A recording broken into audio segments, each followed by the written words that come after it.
कृष्णा मोहिनी का भाई एक और एपिसोड आ चुका है भाई। जितने भी एपिसोड आ रहे हैं सब में एक चीज बहुत ज्यादा कॉमन है, मोहन या फिर बोलूं मोहिनी, या फिर अपने मोहन और मोहिनी के किरदार के बीच में जो उसकी कंफ्यूजन है वो भाई बहुत ज्यादा पकाऊ हो रही है। बहुत ज्यादा मतलब मुझे लग रहा है कि यार ये ओवररेटेड हो रहा है।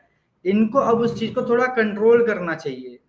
आज के एपिसोड में स्टार्टिंग में मोहन के इतने बड़े बड़े मतलब सीन दिए गए, शॉट दिए गए, इतने बड़े बड़े मतलब सब कुछ बातें बोली गई उसके मुंह से निकली हैं, तो भाई सुन सुनकर पक गया मैं। शॉर्ट, इम्पैक्टफुल, ऐसे डायलॉग्स होने चाहिए। ये शॉर्ट तो है ही नहीं। पहली बात, 4 4 5 5 मिनट तक चले जा रहे हैं, बताओ सीन मोहन के, और इतने ज्यादा बोरिंग हो रहे हैं, लिटरली इतने ज्यादा बोरिंग हो रहे हैं कि लोग एक्चुअल में सोशल मीडिया पर बोल रहे हैं कि मोहन को रोतड़ू दिखा दिखा के भाई हम लोग तो बोर हो रहे हैं देख देख के। अब आप लोग बोर हुए नहीं, वो आप देखो। तो ये चीज एक सच्चाई है। सच में बहुत ज्यादा बोरियत हो रही है देख देख के मोहन को इस तरीके से। वहीं दूसरी तरफ हमारे फरमान खान जी, जो मेन लीड में एज एन आर्यमन, उनका भाई यहाँ पे कोई अता पता ही रहता ही नहीं है। पता नहीं क्यों क्यों उनको पता नहीं डायलॉग्स नहीं दिए जाते। बहुत ही लिमिटेड से डायलॉग्स, बहुत ही लिमिटेड से स्क्रीन टाइम, पता नहीं क्यों यार। मतलब मेन लीड है, थोड़ा सा भाई कंटेंट बढ़ाओ उस भाई का। ये मैंने अपने पिछले रिव्यू में भी ये बोला था कि कंटेंट बढ़ाओ उस बंदे का, उसके डायलॉग्स बढ़ाओ, उसको थोड़ा सा और हाईलाइट करो।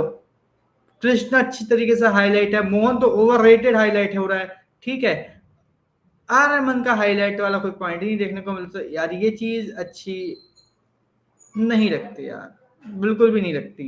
अब यहाँ पे मैं कहानी की बात करूँ तो कहानी में हमें क्या पता चला। कहानी में हमें ये पता चला, मोहन ठीक है वहां पे बड़े अपनी मम्मी के कपड़े वपड़े पहन के पूरी तरीके से लड़की बन के तैयार हो चुका है कूदने के लिए। और यहाँ पर क्या होता है, जैसे ही वो यहाँ पर मतलब कूदने के लिए तैयार हो रहा होता है और पैर आगे बढ़ाता है, वैसे ही कृष्णा आ जाती है, क्योंकि कृष्णा को वो लेटर मिल चुका था जहाँ पे मोहन लिखता है कि भाई वो इस दुनिया को छोड़ के जाने वाला है और इसके लिए वो क्या करने वाला है वो सब वो लिख देता है। अब वो ये सोचती है और वो कृष्णा जी से भी ये बोलती है, द्वारकाधीश से भी ये बोलती है कि भाई मैंने आपकी आज तक पूजा करी है, मैंने आपसे कुछ मांगा नहीं है, ठीक है। अब आपके पास आज ये एक मौका है, ये प्रूफ करो कि आप हो। जो मोहन बोलता है आपके बारे में उस सब चीजों को गलत प्रूफ करो। और यहाँ पर ये सब चीजें हो रही होती, वहीं दूसरी तरफ मोहन ये बोलता है कि आप मुझे जो आज चाहिए वो दे देना, ठीक है। तो दोनों तरफ से ये सब बात हो रही थी, तभी क्या होता है कृष्णा के दिमाग में बात आती है कि अरे एक जगह थी जहाँ पे मोहन ने बात बोली थी कि भाई ऐसी ऐसी चीज है, ऐसा ऐसा करना है, वैसा वैसा करना है, ये बहुत अच्छी जगह है, ठीक है। तो वो उस जगह के बारे में सोचते फिर वो उस जगह निकल जाती है स्पीड में। वहां पे वो मोहन को पकड़ती है, उसको गिरने से रोक लेती है, ठीक है। और वहां पर उनके बीच में बहुत बड़ी बात होती है, जहाँ पे जो मोहन है वो ये बात क्लियर बोलता है कि भाई देखो मुझे एक्चुअल में लड़की बनना पसंद है। कृष्णा को बहुत सारे हिंट दी लेकिन कृष्णा नहीं समझ पाई, जिसपे उसने बोला कि देख तू लड़की है बहन, ठीक है, मुझे लड़की बनना है, मुझे लड़की बनना अच्छा लगता है, ठीक है। मेरी बॉडी लड़कों की है लेकिन मुझे बनना लड़की है। अब यहाँ पे अगली जो चीज थी वो ये जो मुझे अच्छी लगी है इस पूरे एपिसोड में, वो ये कि आर्यमन यहाँ पर रिश्ता तोड़ देता है। और ये जो रिश्ता तोड़ने वाला जो सीन होता है वो काफी ज्यादा मेरे ख्याल से एक्यूरेट और सही होता है, क्योंकि यहाँ पर दो तीन चीजें थी वो हो रही थी। पहली बात कि जो उसकी क्या कहते हैं, क्या कहते हैं जो उसकी हाँ वो एसिड है, एसिड की माँ और उसकी जो बहन है, वो तीनों के तीनों यहाँ पे आर्यमन के ऊपर एक तरीके से शक कर रहे होते हैं। और अब सब ज्यादा सेड और सेड की माँ तो लगातार लगी हुई कि भाई आर्यमन से उसकी बहन शादी ना हो।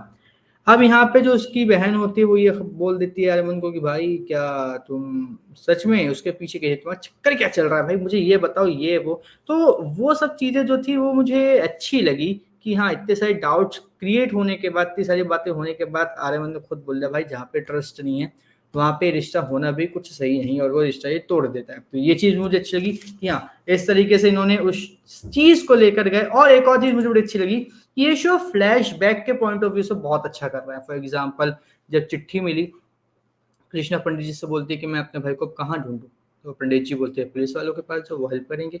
सडन उसके दिमाग में वो फ्लैशबैक आता है जहाँ पुलिस वाला बोलता है ये बच्चा नहीं है, बड़ा हो गया, इसको सही अच्छे बुरे की समझ है, ये है वो है।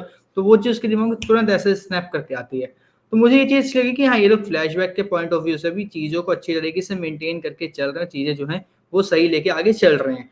और ये जो फ्लैशबैक की चीज़ें हैं, यही आगे चल के हमें और भी ज़्यादा अच्छी तरीके से इस शो को मतलब एक्सप्लेन या डिस्क्राइब जो भी समझना चाहो, वो करेगी। लेकिन एक बात मैं फिर से रिपीट कर रहा हूँ, आर्यमन के कैरेक्टर को अब इन्हें इम्पोर्टेंस देनी होगी, उसको हाइलाइट करना होगा, उसका कंटेंट बढ़ाना होगा, जो समझना है समझो, लेकिन उसको भाई अब हाइलाइट करो। बहुत ज़्यादा हाइलाइट हो चुका है कृष्णा और मोहिनी का बंधन, वो कृष्णा और मोहन का बंधन, उनकी दोस्ती, उनका प्यार वाला भाई और भाई बहन वाला प्यार, ये सब कुछ बहुत ज़्यादा हो चुका है। अब आर्यमन को हाईलाइट करने की बारी है। आर्यमन के बारे में अब हमें देखना ज़्यादा चाहिए, क्योंकि आर्यमन अभी भी एक ऐसी अनसुलझी गुत्थी है जिसके बारे में हमें ज़्यादा कुछ नहीं पता। अब आर्यमन के ऊपर फोकस करना मेरे अकॉर्डिंग ज़्यादा ज़रूरी है इनको, ना कि मोहन और कृष्णा के ऊपर। बाकी भाई अब आप हमें कमेंट करके ज़रूर बताइए कि आपको आज का एपिसोड कैसा लगा कृष्णा मोहिनी का, और इसी तरीके से कृष्णा मोहिनी का आने वाले सभी एपिसोड के अपडेट्स और रिव्यूज रहने के लिए चैनल को सब्सक्राइब कर लीजिए, बेल आइकन को दबा लीजिए, ताकि आपसे मिलता हूं कृष्णा मोहिनी के आने वाले किसी भी एपिसोड का कोई भी लेटेस्ट अपडेट और रिव्यू।